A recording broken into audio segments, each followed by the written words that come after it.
ദൈവത്തിൻ്റെ പരിശുദ്ധമായ നാമം വാഴ്ത്തപ്പെടുമാറാകട്ടെ. ഒരുമിച്ച് ദൈവസന്നിധിയിൽ ഈ പ്രഭാതത്തിലുമായിരിക്കാൻ സുഖത്തിലെ ദൈവം നമ്മെ സഹായിച്ചു. ഓർത്ത് ഞാൻ ദൈവത്തെ സ്തുതിക്കുന്നു, സ്തോത്രം ചെയ്യുന്നു. ഉൽപ്പത്തി പുസ്തകം 18-ാം അധ്യായം, 17 വരെയുള്ള അധ്യായങ്ങൾ നാം കഴിഞ്ഞ ദിവസങ്ങളിൽ ചിന്തിച്ചു. 18-ാം അധ്യായം, ജെനസിസ് ചാപ്റ്റർ 28, അബ്രഹാമിൻ്റെ ജീവിതത്തിലെ അനദർ എൻകൗണ്ടർ വിത്ത് ഗോഡ്, മറ്റൊരു ദൈവ പ്രത്യക്ഷതയുടെ അധ്യായമാണ്.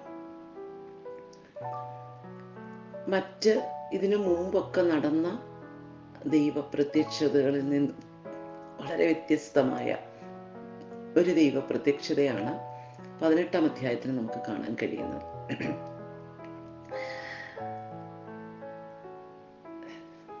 അപ്പോൾ ഇതിനകത്ത് ഒത്തിരി തർക്കം ഒക്കെയുള്ള ഒരു കാര്യമാണ്.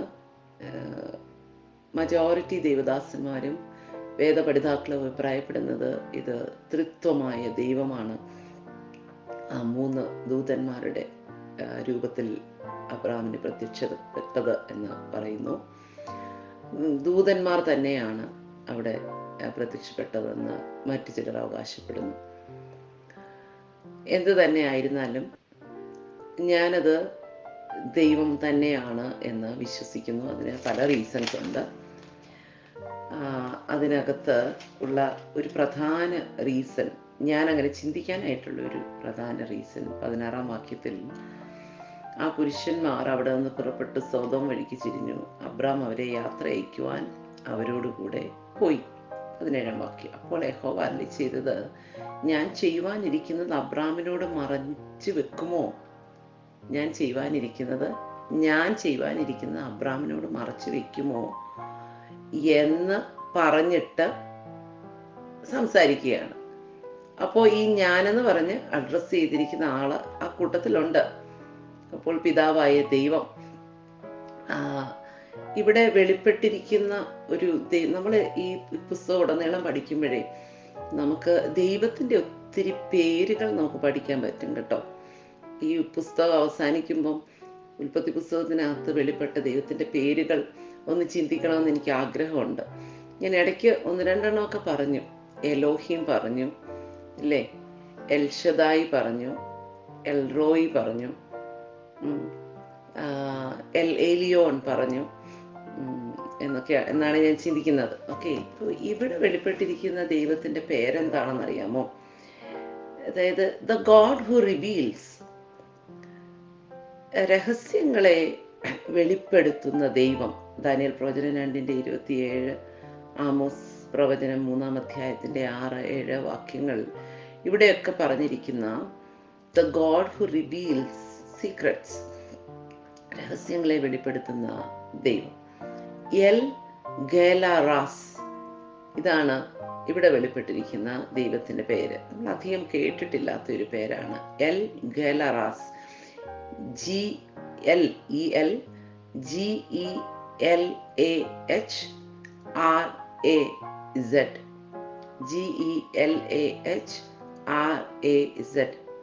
L Gelahraz. ഇത് കുറച്ചുകൂടെ ഓർത്തിരിക്കാൻ എളുപ്പമുള്ള ഒരു പേരായിട്ട് നമുക്ക് ഇതിനെ പറയാൻ കഴിയുന്നത് ജെഹോവറാസ്.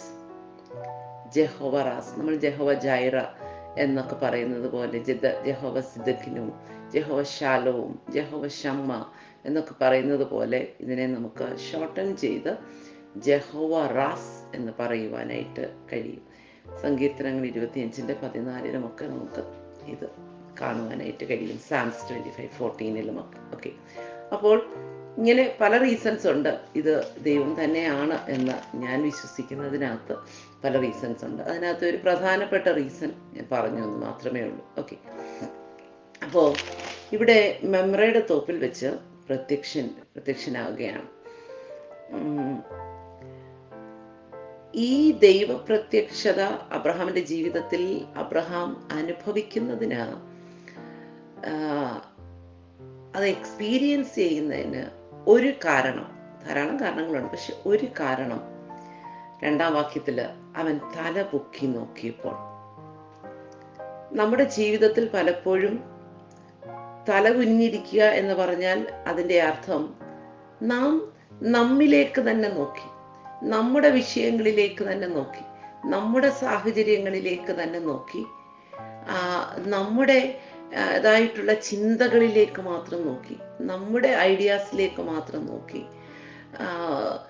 നമ്മുടേതായ ഒരു ലോകത്തേക്ക് മാത്രം നമ്മൾ ഫോക്കസ് ചെയ്ത്, അത് സന്തോഷമുള്ള ലോകമാണെങ്കിലും സങ്കടമുള്ള ലോകമാണെങ്കിലും നമുക്ക് അൺഫേവറബിൾ ആയിട്ടുള്ള ഒരു ലോകമാണെങ്കിലും നമ്മുടെ വിഷയങ്ങളെല്ലാം കൂടെ കലങ്ങി മറിയുന്ന ഒരു അവസ്ഥയിലേക്ക് നോക്കുകയാണെങ്കിലും അതിലേക്ക് നോക്കിയിരിക്കുമ്പോൾ നമുക്ക് പലപ്പോഴും ദൈവപ്രത്യക്ഷത കാണാൻ കഴിയത്തില്ല.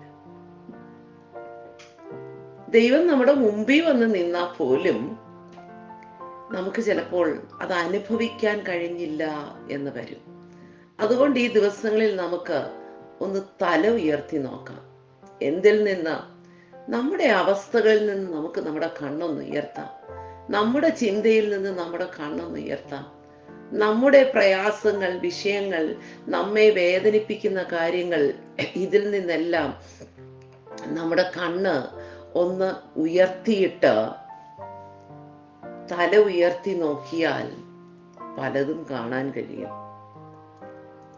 അബ്രഹാം തല ഉയർത്തി നോക്കിയപ്പോൾ പിൻപുറത്ത് കൊമ്പ് കാട്ടിൽ പിടിപെട്ട് ഒരാട്ടിൻകുട്ടി കിടക്കുന്നത് നമ്മൾ അവിടേക്ക് വരും. 22-ാം അധ്യായത്തിൽ കാണാൻ കഴിയും. അന്നേരം ഒന്ന് തല ഉയർത്തി പിൻപുറത്ത് കിടന്ന ആട്ടിൻകുട്ടിയെ കണ്ടില്ലായിരുന്നെങ്കിൽ അബ്രഹാമിന്റെ ജീവിതത്തിൽ സംഭവിക്കാൻ പോകുന്ന കാര്യം എന്തായിരുന്നു? തന്റെ സ്വന്തം മകനെ യാഗം കഴിക്കുന്ന ഒരു അനുഭവം ഇല്ലേ? അല്ലെങ്കിൽ മകനെ മേൽ കൈവയ്ക്കരുതെന്ന് പറഞ്ഞപ്പോൾ കുഞ്ഞിനെ ഇറക്കിക്കൊണ്ട് പോന്നിട്ട് യാഗം കഴിക്കാതെ പോരുന്ന ഒരു അനുഭവം ഉണ്ടായിനി നമ്മുടെ ജീവിതത്തിൽ. അതുകൊണ്ട് നമുക്കൊന്ന് തല ഉയർത്താം. പുതിയ നിയമത്തിലേക്ക് വരുമ്പോൾ നിങ്ങൾ തല ഉയർത്തി നോക്കിയാൽ കൊയ്ത്തിനായി നിലം വെളുത്തിരിക്കുന്നത് കാണാം എന്ന് പറയുന്നുണ്ട്. വെളുത്തിരിക്കുന്നത് കാണാം, വിളഞ്ഞിരിക്കുകയല്ല, വെളുത്തിരിക്കുകയാണ്. അതായത് സമയം കഴിഞ്ഞു എന്നുള്ളത് കാണാൻ കഴിയും എന്നുള്ളത് അവിടെ പറയുകയാണ്. ഈ ദിവസങ്ങളിൽ നമുക്കൊന്ന് തല ഉയർത്തി നോക്കാം. നാം തല ഉയർത്തിയാൽ നമ്മുടെ മുമ്പിൽ തുറന്നിരിക്കുന്ന ഉറവകൾ കാണാൻ കഴിയും. നമുക്ക് വേണ്ടിയിട്ടുള്ള പ്രൊവിഷൻസ് കാണാൻ കഴിയും. എല്ലാറ്റിനേക്കാളും ഉപരി ദൈവപ്രത്യക്ഷത അനുഭവിക്കുവാൻ കഴിയും. അതുകൊണ്ട് നമ്മുടെ തലയെ കുനിയിപ്പിച്ചിരിക്കുന്ന ഏത് വിഷയമാണെങ്കിലും ഹല്ലേലൂയ, ആ വിഷയത്തിനകത്ത് നിന്ന് കണ്ണെടുത്ത് ഹല്ലേലൂയ തല ഉയർത്തി നമ്മുടെ മുമ്പിൽ പ്രത്യക്ഷപ്പെട്ടിരിക്കുന്ന ഹല്ലേലൂയ ദൈവത്തെ നമുക്കൊന്ന് ദർശിക്കാം. 3 പുരുഷന്മാർ തൻ്റെ നേരെ നിൽക്കുന്നത് താൻ കാണുകയാണ്. ഓടിച്ചെന്ന് നിലം വരെ കുനിഞ്ഞു. യജമാനനെ, എന്നോട് കൃപയുണ്ടെങ്കിൽ അതിനെ കടന്നു പോകരുതേ, പാസ് മീ നോട്ട്. എനിക്ക് ഞാൻ ഒത്തിരി സന്തോഷത്തോടെ ദൈവജനം ശുശ്രൂഷിക്കുന്ന മറ്റൊരു കാര്യമാണ് പാസ് മീ നോട്ട് അല്ലേ ലോർഡ് സേവിയർ. ദൈവമേ, എന്നെ കടന്നു പോകല്ലേ. ഇത് നമ്മളൊരു ബൈബിൾ സ്റ്റഡി ആയിട്ട് ഇങ്ങനെ ഷോർട്ടായിട്ട് ചെയ്യുവാണല്ലോ, അതുകൊണ്ട് ഞാൻ അത് ഒത്തിരി വിശദീകരിക്കുന്നില്ല. പലപ്പോഴും ആരാധനകളുടെയൊക്കെ നടുവിലും ഇതുപോലെ ദൈവം നമ്മുടെ അടുക്കൽ വന്ന് നിന്നിട്ട് ഹല്ലേലൂയ സ്തോത്രം, നാം അറിയാതെ പോകരുത്. ഞാൻ പല പ്രാവശ്യം ഹല്ലേലൂയ സ്തോത്രം ദൈവത്തോട് പറഞ്ഞിട്ടുണ്ട്, കർത്താവേ, എനിക്കറിയാം അങ്ങയുടെ സാന്നിധ്യം എവിടെയുണ്ട്. അങ്ങയുടെ ആ ഘനീഭവിച്ച സാന്നിധ്യം, ഭയങ്കര ആ ടാൻജിബിൾ പ്രസൻസ് ഒക്കെ അനുഭവിക്കാൻ കഴിയുന്ന ആ വലിയ ആരാധനയുടെ അങ്ങനെയുള്ള സമയത്ത് ഞാൻ ദൈവത്തോട് പലവട്ടം പറഞ്ഞിട്ടുണ്ട്, ഹല്ലേലൂയ പോകല്ലേ, കടന്നെന്നെ പ്രിയ യേശുവേ. ആ പാട്ട് എനിക്ക് ഭയങ്കര ഇഷ്ടമാണ്. Hallelujah, pass me not o gentle saviour. Hallelujah, നമുക്ക് ദൈവത്തോട് നമുക്ക് പ്രാർത്ഥിക്കാം. ഹല്ലേലൂയ, എന്നെ കടന്നു പോകല്ലേ, എൻ്റെ വിഷയത്തെ കടന്നു പോകല്ലേ, എൻ്റെ തലമുറയെ കടന്നു പോകല്ലേ, എൻ്റെ ഈ ആവശ്യത്തെ കടന്നു പോകല്ലേ, എൻ്റെ കൂടാരത്തെ കടന്നു പോകല്ലേ, എൻ്റെ ജീവിതത്തെ കടന്നു പോകല്ലേ, എൻ്റെ കുടുംബത്തെ കടന്നു പോകല്ലേ. അങ്ങനെ പാസ് ചെയ്തു പോകല് കർത്താവേ. ഹല്ലേലൂയ, സ്തോത്രം. അങ്ങനെ കടന്നു പോകരുത്. പകരം ഹല്ലേലൂയ, എന്നെ നോക്കണം, എന്നെ അറിയണം, എന്നെ സ്പർശിക്കണം, എന്നോട് സംസാരിക്കണം. ഹല്ലേലൂയ, എനിക്ക് അങ്ങനെ ഒരു ആത്മീയ അനുഭവം സ്വർഗമേ തരുമാറാകണമേ എന്ന് നമുക്ക് ദൈവത്തോട് പ്രാർത്ഥിക്കാം. ഹല്ലേലൂയ. ഇത് കഴിഞ്ഞിട്ട് വൃക്ഷത്തിന് കീഴിൽ ഇരിക്കാൻ പറയുന്നു, വിശപ്പടക്കിയിട്ട് നിങ്ങൾക്ക് പോകാമെന്ന് പറയുന്നു. എന്നിട്ട് 5-ാം വാക്യത്തിന്റെ അവസാന ഭാഗത്ത് പറയുകയാണ്, ഇതിനായിട്ടല്ലോ നിങ്ങൾ എൻ്റെ അടുക്കൽ കയറി വന്നത് എന്ന് പറഞ്ഞു. ഇതിനായിട്ടല്ലയോ നിങ്ങൾ അടിയന്റെ അടുക്കൽ കയറി വന്നത്. ഹല്ലേലൂയ. അപ്പോ അബ്രഹാമിന് വളരെ വ്യക്തമായിട്ട് മനസ്സിലാകുകയാണ്, why did God come? എന്തിനു വേണ്ടിയിട്ടാണ് ദൈവം വന്നത്? ദൈവം എൻ്റെ സൽക്കാരം സ്വീകരിപ്പാൻ വന്നതാണ്. നമ്മുടെ വീട്ടിലാരെങ്കിലും, നമ്മളാരെങ്കിലും ഒക്കെ ഗസ്റ്റിനെയൊക്കെ നമ്മുടെ വീട്ടിലോട്ടൊന്ന് ക്ഷണിക്കുമ്പോൾ, നമ്മൾ ക്ഷണിച്ചവരെ ഒന്ന് സൽക്കരിക്കുമ്പോൾ നമ്മൾ അവരോട് അവർക്ക് വേണ്ടി ഭക്ഷണം ഉണ്ടാക്കും, അവരോട് ഒത്തിരി സന്തോഷമായിട്ട് ഇടപെടും അല്ലേ, അവരോട് ഒത്തിരി സംസാരിക്കും, അവരുമായിട്ടൊരു ഒരു ഒരു ഫെലോഷിപ്പ് ഉണ്ടാവുകയാണ് അല്ലേ, ഒരു നല്ല ഒരു ഫെലോഷിപ്പ്. അപ്പോൾ അബ്രഹാം പറയുകയാണ്, ദൈവമേ, അങ്ങ് വന്നിരിക്കുന്നത്, I know you have come with a purpose. നീ ഒരു പദ്ധതിയോടുകൂടെയാണ് വന്നിരിക്കുന്നത്. To give me a fellowship. When we have a fellowship, a right fellowship with God, hallelujah, there will be lot of beautiful results through that fellowship. ആ കൂട്ടായ്മ നിമിത്തം നമുക്ക് ചിന്തിക്കാൻ കഴിയുന്നതിലപ്പുറമായ അനുഗ്രഹങ്ങൾ നമുക്കുണ്ടാകും. അപ്പോൾ അബ്രഹാമിന് നന്നായി അറിയാം, this visitation is with a purpose. നിങ്ങൾ ഇതിനായിട്ടല്ലോ എൻ്റെ അടുക്കൽ കയറി വന്നത്. എന്താ, ഭക്ഷണം കഴിക്കാനെന്നാണോ ഉദ്ദേശിക്കുന്നത്? അല്ല, ഭക്ഷണം കഴിക്കുക എന്നുള്ളതിനേക്കാൾ കൂടുതൽ to have a fellowship with me. Hallelujah, സ്തോത്രം. ഒന്ന് ആലോചിച്ച് നോക്കിക്കേ, ഇത് എന്തിൻ്റെ ഒരു റെസ്റ്റോറേഷനാ നടക്കുന്നതെന്ന് ആലോചിച്ച് നോക്കിയേ. ഉൽപ്പത്തി പുസ്തകത്തിൽ ഹല്ലേലൂയ, വെയിലാറുമ്പോൾ ദൈവം ഹല്ലേലൂയ മനുഷ്യനുമായി കൂട്ടായ്മ ആചരിക്കാൻ ഇറങ്ങി വരുമായിരുന്നു. അതിൻ്റെ ഒരു റെപ്ലിക്ക ഇവിടെ നടക്കുകയാണ്. ഹല്ലേലൂയ, സ്തോത്രം. അങ്ങനെ മനുഷ്യനുമായി ദൈവം കൂട്ടായ്മ ആചരിച്ചു കൊണ്ടിരുന്ന ഇടത്തു നിന്ന് ഒരു ദിവസം വരുമ്പോൾ, മനുഷ്യ നീ എവിടെയാണ്? Hallelujah, I have come to fellowship with you, where are you എന്ന് ദൈവം ചോദിക്കേണ്ടുന്ന ഒരു അവസരം വന്നു. ഹല്ലേലൂയ, സ്തോത്രം, സ്തോത്രം, സ്തോത്രം. ഇവിടെയും ഒരു ചോദ്യമുണ്ട് കേട്ടോ. ഹല്ലേലൂയ, 9-ാം വാക്യത്തിൽ അവർ അവനോട്, നിന്റെ ഭാര്യ സാറ എവിടെയെന്ന് ചോദിച്ചതിന്, കൂടാരത്തിലുണ്ട് എന്ന് അവൻ പറഞ്ഞു. മനുഷ്യ നീ എവിടെയാണ് എന്ന് ചോദിക്കുമ്പോൾ, ഹല്ലേലൂയ, സ്തോത്രം, ഞങ്ങൾ നഗ്നരാണ്, ഞങ്ങളിവിടെ മറഞ്ഞിരിക്കുകയാണ് എന്നൊക്കെയായിരുന്നു അവിടുത്തെ ഉത്തരം. പ്രത്യക്ഷപ്പെടാൻ മനസ്സില്ല, പ്രത്യക്ഷപ്പെടാനുള്ള ധൈര്യമില്ല, പാപം ചെയ്തു പോയി എന്നുള്ള ചിന്ത. അതേ അവരുടെ സന്തതി കായീനോട്, നിന്റെ അനുജൻ എവിടെയെന്ന് ചോദിക്കുമ്പോൾ, ഹല്ലേലൂയ, കൂടാരത്തിലുണ്ടെന്ന് പറയാൻ അവന് കഴിഞ്ഞില്ല. പകരം പറയുവാൻ കഴിഞ്ഞത്, ഞാൻ എൻ്റെ അനുജന്റെ കാവൽക്കാരനാണോ? ചോദ്യത്തിന് തിരിച്ചൊരു മറുചോദ്യം ചോദിക്കാനാണ് കായീന് കഴിഞ്ഞത്. പക്ഷേ ഹല്ലേലൂയ, ആ റിലേഷൻഷിപ്പിനെ റെസ്റ്റോർ ചെയ്യുന്ന ദൈവം, തിരഞ്ഞെടുക്കപ്പെട്ട, വിളി കേട്ട, അനുസരിച്ചിറങ്ങിയ അബ്രഹാമിന് പറയുവാൻ കഴിയുന്നു, hallelujah, she is here with me, she is here in my tent. Hallelujah, അങ്ങ് ആരെയാ അന്വേഷിക്കുന്നത്? എൻ്റെ കുടുംബത്തിൽ ആരെയാ അന്വേഷിക്കുന്നത്? Hallelujah, they are with me, they are here in my tent. Hallelujah, വിളിച്ചോണ്ട് വരണോ? ഹല്ലേലൂയ, ഞങ്ങൾ അവൈലബിൾ ആ കർത്താവേ, വി ആർ അവൈലബിൾ. ഹല്ലേലൂയ. ഈ ദിവസങ്ങളിൽ ദൈവവുമായിട്ടുള്ള കൂട്ടായ്മയ്ക്ക് കുടുംബമായി ഞങ്ങൾ അവൈലബിൾ ആണ്. ഹല്ലേലൂയ. ഹല്ലേലൂയ. സാറ എവിടെ ഉണ്ട്? നിന്റെ മൂത്ത മോൻ എന്തിയെ? Hallelujah. Hallelujah. He is here in my tent. He's not wandering, hallelujah, anywhere in the world. He's not behind anything or anyone, hallelujah. He is there in my tent. She is there in my tent. Where is your partner? Hallelujah. Hallelujah. Where is your sister? Where is your brother? Hallelujah. നിന്റെ സഹോദരൻ എന്തിയെ? നിന്റെ സഹോദരി എന്തിയെ? നിന്റെ കൂട്ടാളി എന്തിയെ എന്ന് ചോദിക്കുമ്പോൾ കൂടാരത്തിലുണ്ടപ്പാ, വിളിച്ചാൽ ഞങ്ങൾ ഒരുമിച്ച് വരാം ഹല്ലേലൂയ എന്ന് പറയത്തക്കവണ്ണമുള്ള ഒരു ആത്മീയ ഹല്ലേലൂയ ഒരു സ്പിരിച്വൽ ലെവലിലേക്ക് ഹല്ലേലൂയ ദൈവത്തിന്റെ പരിശുദ്ധാത്മാവ് നമ്മെ ഉയർത്തട്ടെ എന്ന് ഞാൻ ആത്മാർത്ഥമായിട്ട് പ്രാർത്ഥിക്കുകയാണ്. Hallelujah. Hallelujah. Stotram, stotram, stotram. Behold, in the tent. And he said, behold, in the tent. എൻ്റെ കൂടാരത്തിലുണ്ട്, എൻ്റെ കസ്റ്റഡിയിലുണ്ട്. ഞാൻ വിളിച്ചാൽ ആ വിളിപ്പുറത്തുണ്ട്. Hallelujah, hallelujah.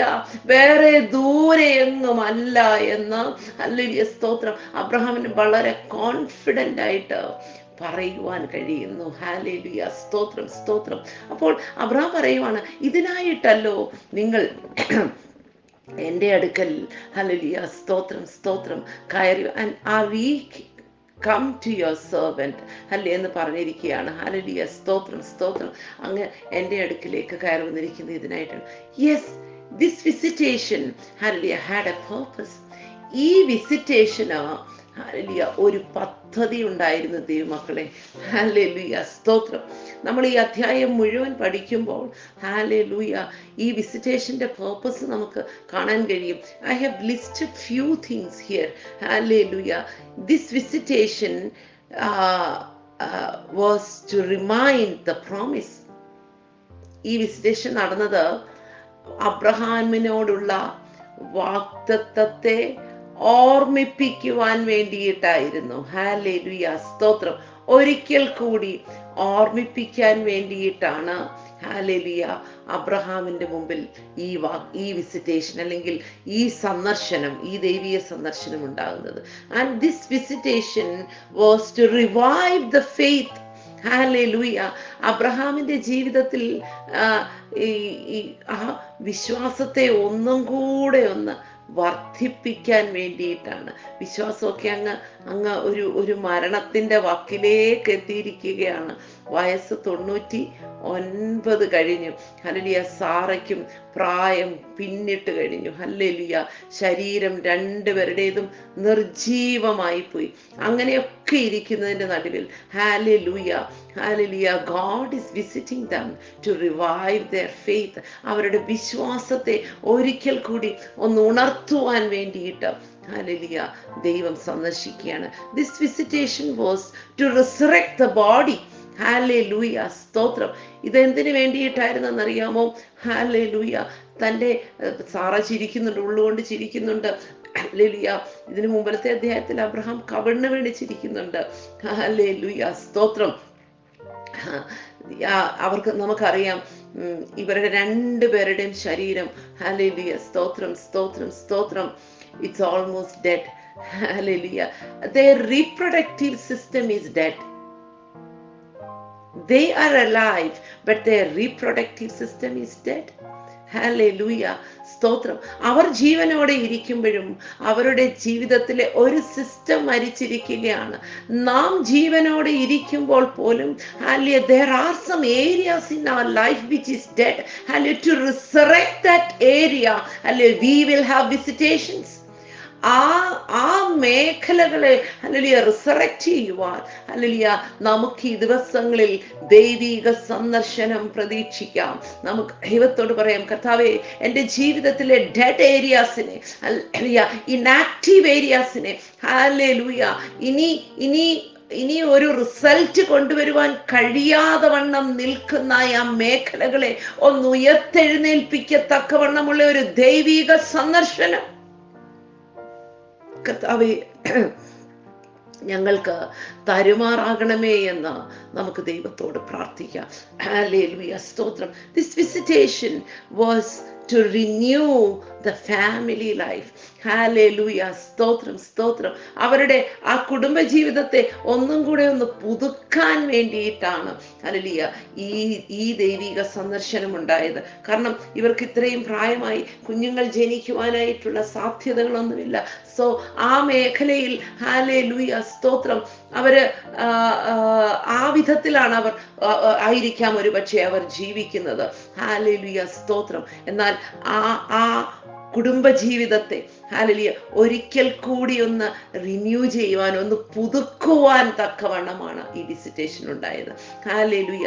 കാരണം പലപ്പോഴും നമ്മൾ ആ വിവാഹം കഴിയുന്ന നാളിൽ ഒരു സന്തോഷമൊക്കെ ഉണ്ടില്ലേ, ഒരു സന്തോഷമുണ്ട്, ഒരു ചിരിയുണ്ട്, രണ്ടുപേരും കൂടെ പരസ്പരം കുറച്ചു നേരത്തേക്കൊന്ന് പിരിഞ്ഞിരുന്നാൽ എവിടാ എപ്പോഴാ വരുന്നതെന്ന് നോക്കിയിരിക്കുന്ന ഒരു അനുഭവമുണ്ട്. കുറെ കാലം കഴിയുമ്പോൾ വന്നാ വരട്ടെ എന്നുള്ള അവസ്ഥയിൽ എത്തിയോ? ആ വിവാഹം കഴിഞ്ഞ നാളിലെ ആ ഒരു ഇന്റിമസിയും കാത്തിരിക്കുന്ന അനുഭവവും ഒക്കെ ഇപ്പോഴും ഉണ്ടോ? ഞങ്ങളുടെയൊക്കെ വിവാഹം കഴിഞ്ഞ സമയത്ത് ഫോൺ കോളുകളല്ലായിരുന്നു, ലെറ്റേഴ്സ് ആയിരുന്നു. Do you know I still have those letters? It's with me. A bundle of letters.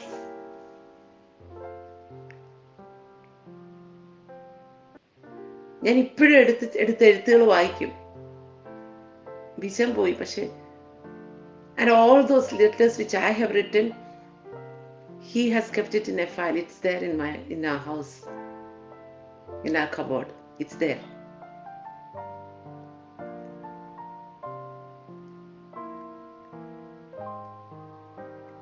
എൻ്റെ കുടുംബജീവിതമായിട്ട് ബന്ധപ്പെട്ട് ഞാൻ നിങ്ങളോട് പറയട്ടെ. We lived together 22 years. 22 വർഷം ഒരുമിച്ച് ജീവിച്ചു.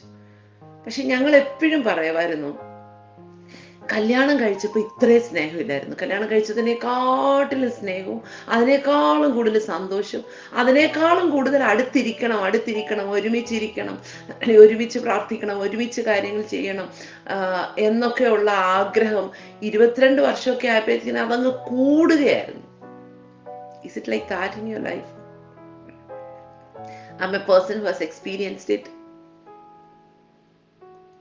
ഞാൻ വിശ്വസിക്കുന്നു ഇപ്പൊ ഉണ്ടായിരുന്നെങ്കിൽ കുറെ വർഷങ്ങൾ കൂടെ കഴിഞ്ഞു കേട്ടോ. 28 വർഷം 29 വർഷമൊക്കെ ആയേനെ. ഹല്ലേലൂയ സ്തോത്രം. അപ്പൊ എനിക്കൊന്ന് കുറച്ചും കൂടെ സ്നേഹം ഉണ്ടായിരുന്നേനെ ഞങ്ങൾ തമ്മിൽ. Leave that aside. When you started your Christian life, what was the depth of your relationship with God? എപ്പോൾ സമയം കിട്ടിയാലും ബൈബിള് വായിക്കുന്നു, എപ്പോൾ ഒരു കൂട്ടായ്മയ്ക്ക് പോകാൻ സാധ്യതയുണ്ടെങ്കിലും കൂട്ടായ്മയ്ക്ക് പോകുന്നു. എന്തെല്ലാം കാര്യങ്ങളാ. ഹല്ലേലൂയ സ്തോത്രം. ആരെ കണ്ടാലും സുവിശേഷം പറയുന്നു. How is it now? As the years goes by, is the relationship getting deeper and deeper? Or എവിടെയെങ്കിലുമൊക്കെ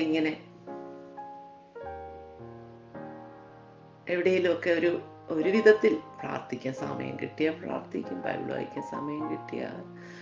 കർത്താവേ, ഞാനൊന്നും ഒറ്റയ്ക്കില്ലായിരുന്നു. ഇപ്പം എനിക്കൊരു കുടുംബജീവിതമുണ്ട്, പിള്ളേരുണ്ട്. അന്ന് എനിക്ക് വീടൊന്നും ഇല്ലായിരുന്നു. ഇപ്പം എനിക്കൊരു വലിയ വീടുണ്ട്, തുടയ്ക്കണം, തൂക്കണം. അന്ന് എനിക്ക് ജോലിയില്ലായിരുന്നു, ഇപ്പം ജോലിയുണ്ട്. അന്ന് എനിക്ക് ഷോപ്പിങ്ങിനൊന്നും പോകാൻ പറ്റത്തില്ലായിരുന്നു, കാരണം ഡ്രൈവിംഗ് അറിയത്തില്ലായിരുന്നു, കാറില്ലായിരുന്നു. ഇപ്പം അതെല്ലാം ഉണ്ട്.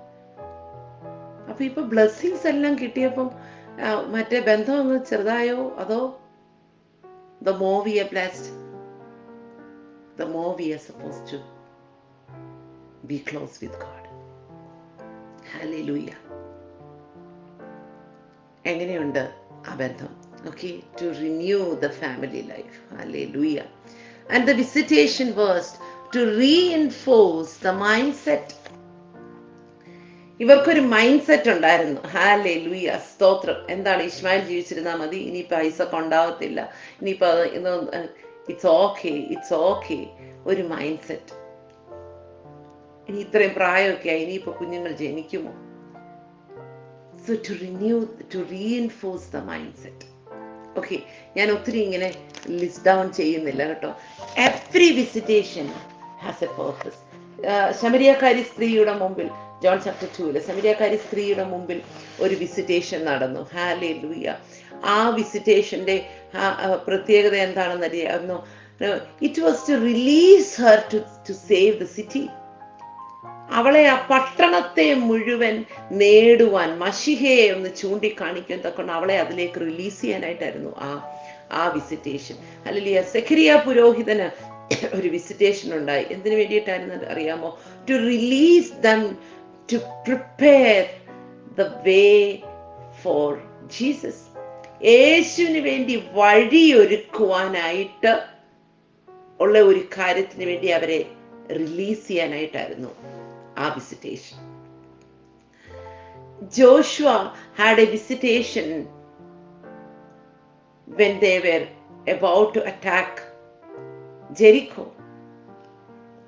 എരിഹോയുടെ ആ ഒരു സന്ദർഭത്തിൽ ഒരു വിസിറ്റേഷൻ അവർക്കുണ്ടായി. ഹല്ലേലൂയ, സ്തോത്രം. ജോഷയ്ക്കുണ്ടായി. To release Rahab from Jericho to genealogy. രാഹാബിനെ എരിഹോയിൽ നിന്ന് വിടുവിച്ച് വംശാവലിയിൽ കൊണ്ടുവന്ന് എത്തിക്കാൻ വേണ്ടിയിട്ടായിരുന്നു ആ visitation. Mary, the mother of Mary, had a visitation to release her to the fulfillment of time. കാലസമ്പൂർണതയിലേക്ക് അവളെ ഹല്ലേലൂയ റിലീസ് ചെയ്യാൻ വേണ്ടിയിട്ടായിരുന്നു ആ വിസിറ്റേഷൻ ഉണ്ടായത്. Hallelujah. Mary at the tomb had a visitation, hallelujah, to release her to be the first missionary. hallelujah. ആദ്യത്തെ missionary ആകാൻ വേണ്ടിയിട്ടാണ് അവളുടെ ജീവിതത്തിൽ ആ വിസിറ്റേഷൻ ഉണ്ടായത്. ഹല്ലേലൂയ, സ്തോത്രം, സ്തോത്രം. ഹല്ലേലൂയ. ദൈവമക്കളെ, ഈ ഒരു വിസിറ്റേഷൻ അബ്രഹാമിന്റെ ജീവിതത്തെ ആകമാനം ഭയങ്കര വ്യത്യാസം ഉണ്ടാക്കുകയാണ്. ഹല്ലേലൂയ, സ്തോത്രം. ഇവിടെ നിങ്ങളൊന്ന് ശ്രദ്ധിച്ചു നോക്കിക്കേ. ഞാൻ പറഞ്ഞില്ലേ, ഈ അബ്രഹാമിനോട് പറഞ്ഞ ഈ പ്രോമിസ്, ഇതുവരെ പറഞ്ഞ ആ പ്രോമിസ് 75-ാമത്തെ വയസ്സിൽ പറഞ്ഞതാണ്. 24 വർഷങ്ങൾ കഴിഞ്ഞു. അപ്പോഴത്തേക്കിനും അത് അങ്ങനെ ഇടയ്ക്കിടയ്ക്കൊക്കെ റിമൈൻഡ് ചെയ്തിട്ടുണ്ടായിരുന്നെങ്കിൽ പോലും അതിന്റെ സമയം വന്നു. ആ വാഗ്ദത്തത്തിന്റെ പൂർത്തീകരണത്തിന്റെ സമയം വന്നപ്പോൾ ഒരു വിസിറ്റേഷൻ, ആ സമയം വന്നപ്പോൾ ഒരു ദൈവിക സന്ദർശനം. എന്റെയും നിങ്ങളുടെയും ജീവിതത്തിൽ ചിലതിന്റെയൊക്കെ പൂർത്തീകരണത്തിന്റെ സമയം വരുമ്പോൾ ദൈവിക സന്ദർശനങ്ങൾ ഉണ്ടാവും. പക്ഷെ ഇവിടെ നിങ്ങളൊന്ന് ശ്രദ്ധിച്ചു നോക്കിക്കേ. ഈ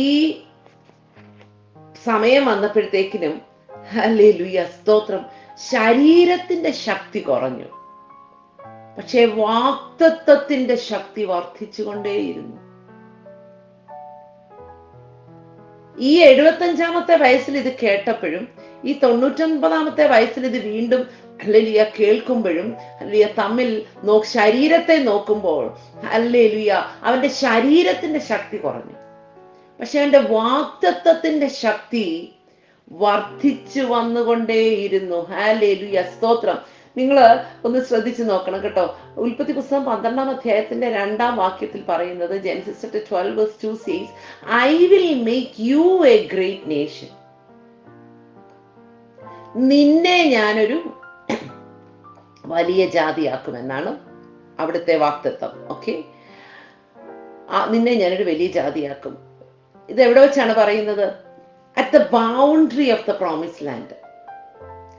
ആ കനാൻ ദേശത്തേക്ക് പ്രവേശിക്കുന്നതിന്റെ അതിരിങ്കൽ വെച്ചാണ് നിന്നെ ഞാനൊരു വലിയ ജാതിയാക്കും എന്ന് പറയുന്നത്.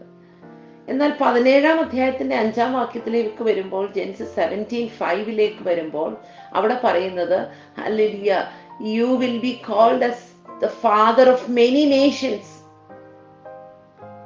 അപ്പം നിന്നെ ഒരു ജാതിയാക്കുമെന്ന് പറഞ്ഞു. ഇവിടെ വന്നപ്പോഴത്തേക്കിനും വാഗ്ദത്തത്തിന്റെ ശക്തി വർദ്ധിക്കുകയാണ്. നീ ബഹുജാതികൾക്ക് പിതാവ്, ഞാൻ നിന്നെ ഒരു വലിയ ജാതിയാക്കുമെന്ന് പറഞ്ഞു. ഇവിടെ ബഹുജാതികൾക്ക് പിതാവാകുകയാണ്. അബ്രഹാം ആകുകയാണ്. ഹല്ലേലൂയ, സ്തോത്രം. അപ്പം ഒരു നേഷൻ എന്ന് പറയുന്നത് ഹല്ലേലൂയ പല നേഷനായിട്ട് ഇവിടെ മാറി. Father of many Nations. എന്നാൽ 18-ാം അധ്യായത്തിന്റെ 18-ാമത്തെ ഹല്ലേലൂയ, സ്തോത്രം സ്തോത്രം സ്തോത്രം 18-ാം അധ്യായത്തിന്റെ 18 മുതലുള്ള വാക്യങ്ങളൊന്ന് ശ്രദ്ധിച്ചു നോക്കിക്കേ. അബ്രഹാം വലുതും ബലമുള്ളതുമായ ജാതിയായി തീരുകയും അവനിൽ ഭൂമിയിലെ ജാതികൾ ഒക്കെയും all nations of the earth will be blessed through you. അപ്പോൾ വാഗ്ദത്തത്തിന്റെ ശക്തി വർദ്ധിച്ച് വരികയാണ്. ഹല്ലേലൂയ. നിന്നെ ഒരു ജാതിയാക്കാമെന്ന് പറഞ്ഞു, ബഹുജാതികളുടെ പിതാവാക്കാമെന്ന് പറഞ്ഞു. ഇവിടെ പറയുകയാണ് ഭൂമിയിലുള്ള സകല ജാതികളും നിന്നാൽ അനുഗ്രഹിക്കപ്പെടും. ഹല്ലേലൂയ, സ്തോത്രം സ്തോത്രം. അപ്പോൾ വാഗ്ദത്തം താമസിക്കും തോറും ഹല്ലേലൂയ ഓർക്കുക, it expands, hallelujah, it gross in strength, hallelujah. അത് ശക്തിയിൽ, അതിന്റെ വലിപ്പത്തിലൊക്കെ ഒത്തിരി വ്യത്യാസം വരികയാണ്. അത് വളർന്ന് വരികയാണ് എന്ന് ഓർക്കുക. ഹല്ലേലൂയ. പെട്ടെന്ന് ഞാൻ ഹല്ലേലൂയ സ്തോത്രം അവസാനിപ്പിക്കാം. ഹല്ലേലൂയ. ഇതിനകത്ത് നിന്ന് ഒന്ന് രണ്ട് ചിന്തകളൂടെ പറയാനുണ്ട്, പക്ഷെ അതൊരു പക്ഷേ നാളത്തെ ഇതിനകത്ത് ഞാൻ കവർ ചെയ്യാം. എന്നാൽ ഒരു കാര്യം 33-ാമത്തെ വാക്യത്തിൽ യഹോവ അബ്രഹാമിനോട് അരുളി ചെയ്ത് തീർന്ന ശേഷം അവിടെ നിന്ന് പോയി. അബ്രഹാമും തന്റെ സ്ഥലത്തേക്ക് മടങ്ങിപ്പോയി. പലപ്പോഴും പ്രാർത്ഥനയിൽ ദൈവം അരുളി ചെയ്ത തീർന്ന ശേഷമാണോ നമ്മൾ എണീറ്റ് വരുന്നത്? കർത്താവ് പറഞ്ഞു തുടങ്ങുന്നതിന് മുമ്പേ നമ്മൾ എഴുന്നേറ്റ് പോയി കളയും. നമുക്ക് ദൈവത്തോട് പ്രാർത്ഥിക്കാം, കർത്താവേ, അങ്ങ് പറഞ്ഞു തീരുന്നിടം വരെ ഇരിക്കാനുള്ള ഒരു കൃപ. അതിനുശേഷമാണ് അബ്രഹാം കൂടാരത്തിലേക്ക് മടങ്ങിയത്. എന്റെ പ്രാർത്ഥനാ ജീവിതത്തിന് ഇങ്ങനെ ഒരു വ്യത്യാസം ഉണ്ടാക്കി തരണമേ എന്ന് നമുക്ക് പ്രാർത്ഥിക്കാം. ഇവിടെ ഈ അധ്യായത്തിനകത്ത് we can see the power of intercession. അത് നാളത്തെ ഭാഗത്തോട് ചേർത്ത് നമുക്ക് ചിന്തിക്കാം. ഹല്ലേലൂയ, സ്തോത്രം. ദൈവമക്കളെ, ഈ ദിവസങ്ങളിൽ നമുക്കൊന്ന് തല ഉയർത്തി നോക്കാം. ഹല്ലേലൂയ, സ്തോത്രം. നമ്മളോട് ദൈവം ചില കാര്യങ്ങൾ ചിലരെ കുറിച്ച് അന്വേഷിക്കുമ്പോൾ എൻ്റെ കൂടാരത്തിൽ ഉണ്ടെന്ന് പറയത്തക്കവണ്ണം, ഹല്ലേലൂയ ഹല്ലേലൂയ സ്തോത്രം, ഉണ്ടെന്ന് പറയാനുള്ള ഒരു കോൺഫിഡൻസ് നമുക്ക് ഉണ്ടാകുവാൻ പ്രാർത്ഥിക്കാം. എന്നെ കടന്നു പോകരുതേ എന്ന് നമുക്ക് പ്രാർത്ഥിക്കാം. He's Jehovah Ras. ഹല്ലേലൂയ. അവൻ രഹസ്യങ്ങളെ വെളിപ്പെടുത്തുന്ന ദൈവമാണ്. ഹല്ലേലൂയ സ്തോത്രം. അതുകൊണ്ട് ദൈവം രഹസ്യങ്ങളെ വെളിപ്പെടുത്തുമ്പോൾ അത് പറഞ്ഞു തീരുന്നതുവരെ അവന്റെ സന്നിധിയിൽ ഇരുന്നത് പ്രാപിപ്പാനുള്ള ഒരു ദൈവകൃപ നമുക്ക് ലഭിക്കുമാറാകട്ടെ എന്ന് ഞാൻ പ്രാർത്ഥിക്കുന്നു. ഈ വചനങ്ങളാൽ ദൈവത്തിന്റെ പരിശുദ്ധാത്മാവ് നമ്മെ അനുഗ്രഹിക്കുമാറാകട്ടെ. God bless you.